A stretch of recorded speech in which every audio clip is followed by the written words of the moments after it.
Hello everyone, and welcome back to my how to build a Redstone CPU tutorial. This is video 5, and in this video we will be rebuilding the CPU we built in the previous video, except we'll be using one wide logic gates to make it a smaller form factor, and I'll also show you how to stack them in order to do multi-bit operations. So we'll be doing 4-bit operations instead of just 1-bit, as has been shown in the previous videos. Something that should be noted is you do need to know some more complex Boolean algebra for stacking them.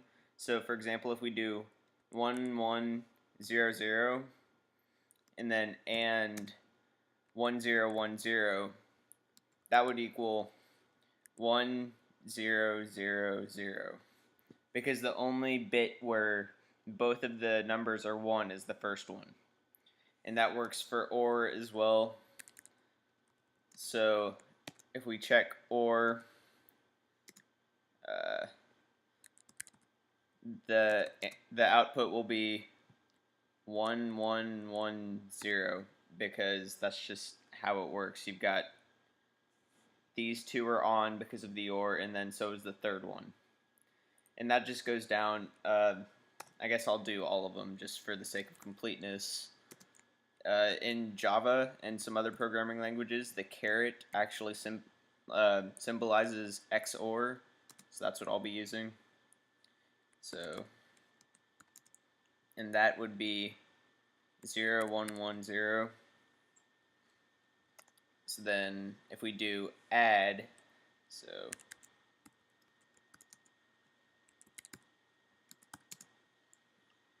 it works.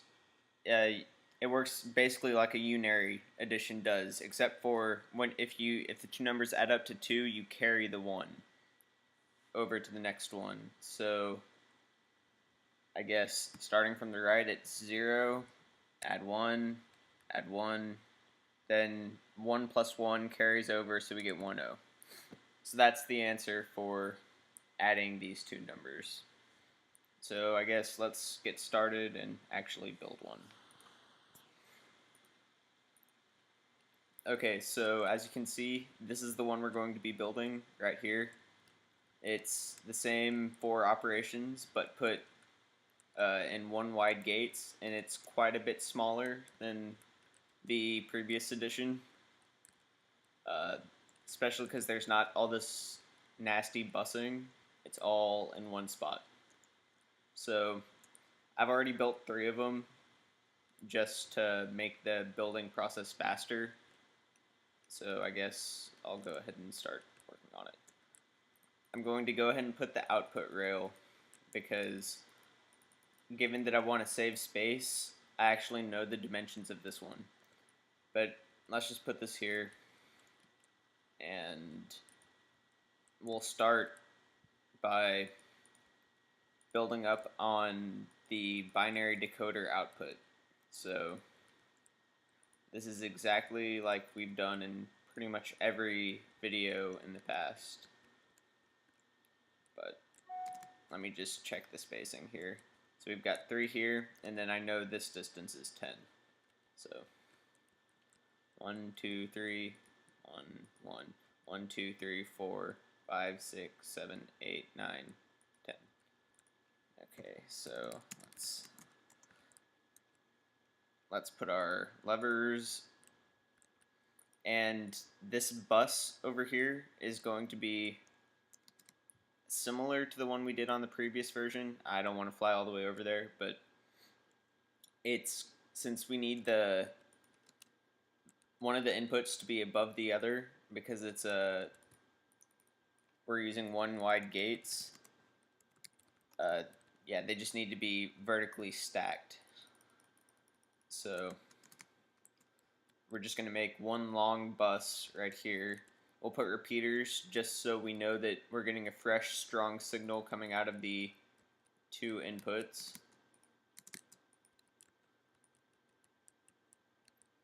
For this, I think we only need to go 8 blocks or so, but I'm just going to put it out a ways.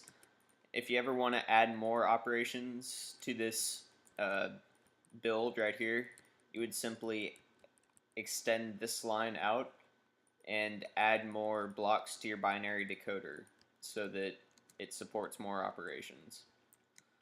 Okay, so now that we've got this done, we'll start with the basic AND gate.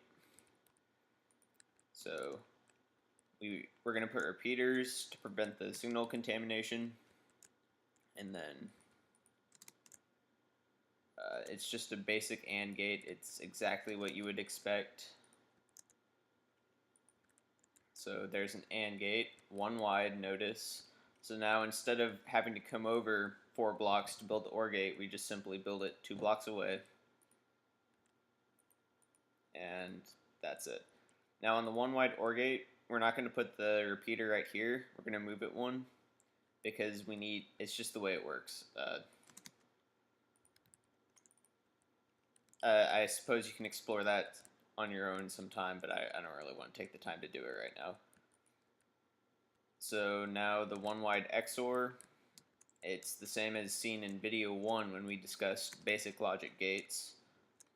It's one wide, which it's actually quite small, which is amazing.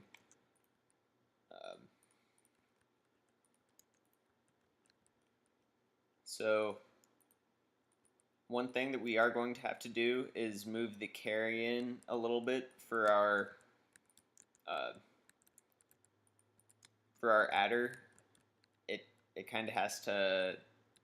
We want it to line up in the same place, so it's going to be a bit odd building it. So because there's no one wide full adders that I found, we're going to use the same flat design we've used in each iteration of the ALU so far. And the reason is because there are 2 wide designs that I've found, but they're just so physically wide this direction that any efficiency that you get from building it 2 wide is lost because it's so long. So we're just going to make a single level adder, and it's going to be like 5 or 6 wide, but since it's the last operation, we've got all this empty space over here, and we're not really pressed to make it small.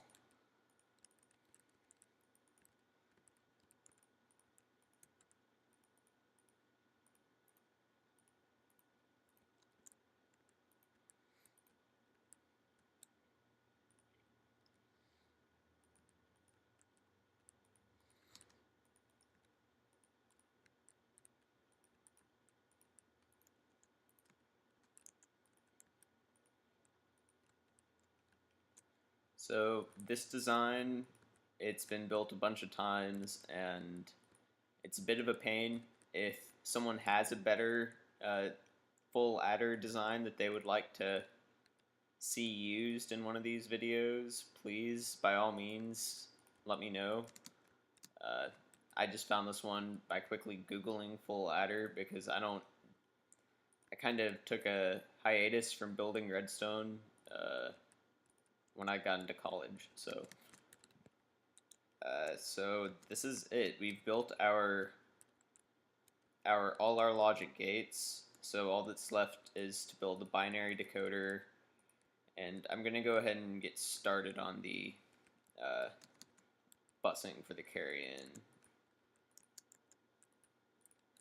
Okay, so here's the carry-in for the full adder.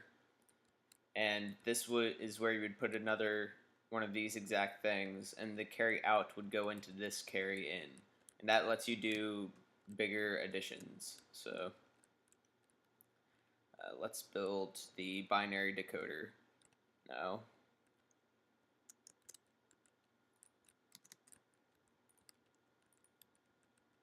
Is this right? No, it's not. Okay, and why it's so critical that I get this just right is because you want these lines to line up with your one wide logic gates. So I'm going to go back and redo them just because otherwise you have to move all the busing over, which you do not want to do. That just makes it even more of a pain. So we're going to build these 2 long because the binary decoder position just needs that.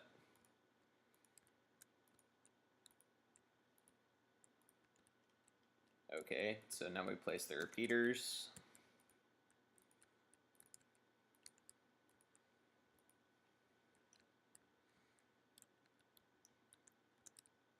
Okay, let's go ahead and place the bottom level of torches, since these two are 0, this one's 0, and this one's 0. Then we'll place these. So now we just go back through and place the rest of the binary decoder blocks. And that's it for the binary decoder. There's still one more level we need to make, but it's fairly simple.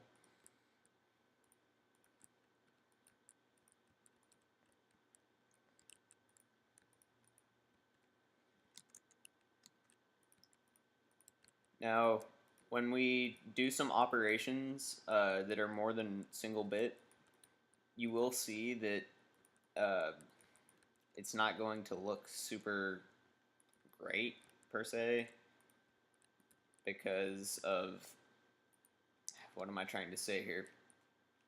The busing on this is going to be a little odd. We're not going to be using any busing in this version, so yeah, it's just going to be weird.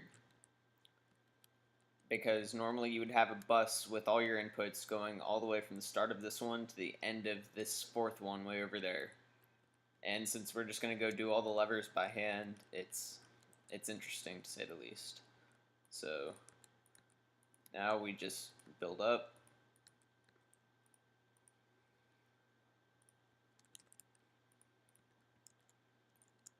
I like deleting these blocks below because they're kind of useless, but you're free to do whatever you want.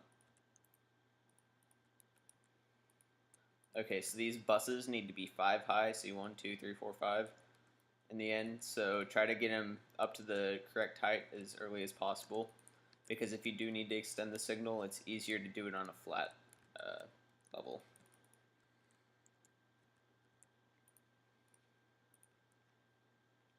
So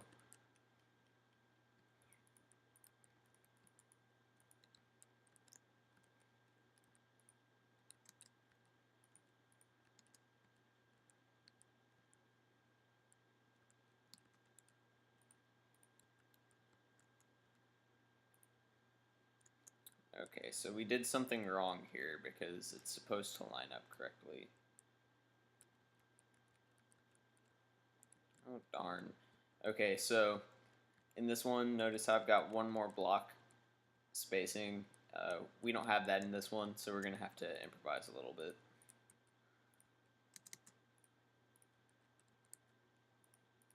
Which is not really too bad per se, but it is nice when you make them all exactly the same. It makes them very easy to maintain. So now we'll just put redstone on the buses.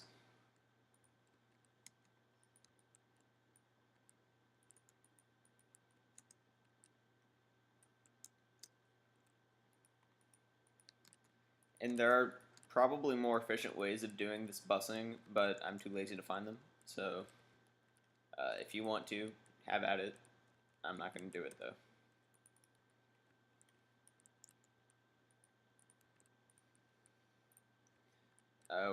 If you have a huge binary decoder, you're going to need repeaters along it, so I just like lining them up.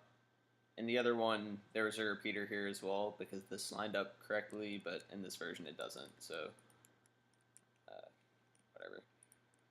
So now we place the torches, and that's it. It's ready to go. Minus the carry out from here, so maybe I should finish that.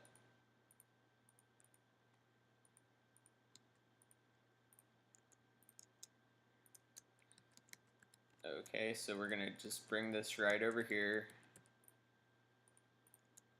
And we want it to line up with this one. So we're going to build it one more out and then just build stairs down.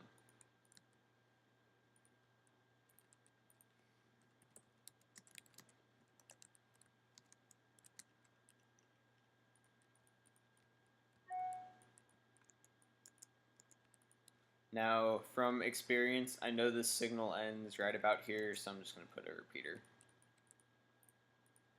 Alright, so that's it. Our fully working ALU using one wide logic gates aside from the full adder. So now if we go back to our example over here, we've got 1100 plus 1010. Now, in order to get that into the adder, we're going to put, this is the first bit, so we'll set it to 1, 1, 0, and 0, which is correct. So then on the second bit, it was 1, 0, 1, 0. So 1, 0, 1, 0. So that's correct. Now if we just set them all to add, which is 1, 1,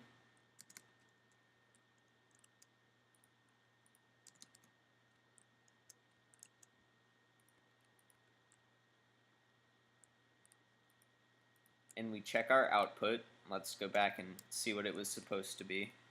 It was supposed to be 1, 0, 1, 1, 0. So let's go back and look. 1, 0, 1, 1, 0. So it came out correctly. And this can be done for operations such as AND as well. Or let's check XOR just for the heck of it. So XOR is 1, 0 as the operation. So let's change all the operations to 1, 0.